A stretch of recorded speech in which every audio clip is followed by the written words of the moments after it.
বেনাপোল বাংলাদেশের প্রধান স্থলবন্দর, কিন্তু এই বেনাপোলের অনেক হিডেন জায়গা আছে। আপনাদেরকে আজকে সেখানে নিয়ে যাব।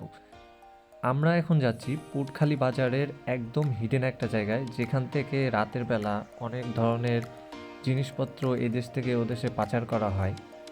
চোরা কারবারিদের ঠেকানোর জন্য এখানে কিছু জায়গা পরপর হচ্ছে যে বিজিবির ক্যাম্প আছে।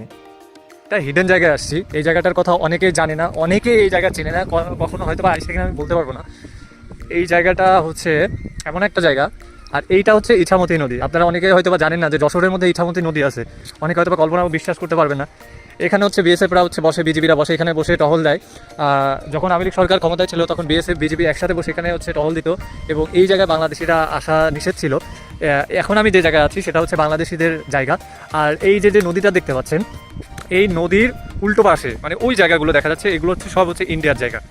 এখান থেকে পুরোটা, এই নদীর ওই পাশের পুরোটাই ইন্ডিয়া। রাতের বেলা এই রাস্তা দিয়ে চোরাচালানকারীরা বিভিন্ন জিনিসপত্র নিয়ে আসে, এবং এই দিকে দেখা যাচ্ছে, এই যে এদিকে একটা জায়গা দেখা যাচ্ছে, যে এই যে এদিকে একটা সুন্দর, ওই যে দূরে দেখা যাচ্ছে একটা ব্রিজ, ওই যে দূরে একটা ব্রিজ দেখা যাচ্ছে, ওই যে এইটা হচ্ছে ইন্ডিয়াদের, এই ব্রিজটা হচ্ছে ইন্ডিয়াদের ব্রিজ। ওদিক দিয়ে হচ্ছে বিএসএফরা যা আশা করে। আর এই যে দূরে তার কাটা দেখা যাচ্ছে, ওই তাল গাছের সাইডে, এই যে তাল গাছের সাইডে যে তার কাটা দেওয়া, এগুলো হচ্ছে সব ইন্ডিয়ার। তো 5 আগস্টের আগে যখন আওয়ামী লীগ সরকার ছিল, তখন এই জায়গায় আসার কথা মানে কল্পনা করাও যাইতো না। মানে এমন একটা অবস্থা ছিল যে ওরা সব সময় এদিকে হচ্ছে যে পিস্তল তাক করে থাকতো। আর বাংলাদেশিদের অবস্থা একসময় এত নাজেহাল ছিল যে এই দিকে এই রাস্তাটায় আসা একদমই ইম্পসিবল ছিল। তো এখন আলহামদুলিল্লাহ এদিকে আসা যাচ্ছে, কিন্তু আজকে আমার কপাল ভালো ছিল, আজকে হচ্ছে বিজিবিরা নাই। বিজিবিরা সবসময় এখানে টহল দেয়, আজকে বিজিবিরা নাই। সো এই পারপাসে আমি এখানে আসতে পেরেছি এবং আপনাদেরকে দেখাতে পারছি এই যে এই জায়গা।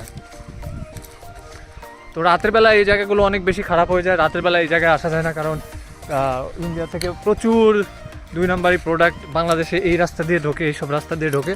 তো রাতের বেলা হয়তো বা টহল পুলিশ থাকে, বা এখন এইটা হচ্ছে যে রমজান মাস, এই কারণে হচ্ছে বিজিবিরা এখানে হচ্ছে যে টহল দিচ্ছে না, বা যখন রমজান শেষ হবে তখন এই জায়গাগুলোতে প্রচুর লোকজন আসবে এবং তখন তারা এই জায়গাগুলোতে টহল দিবে।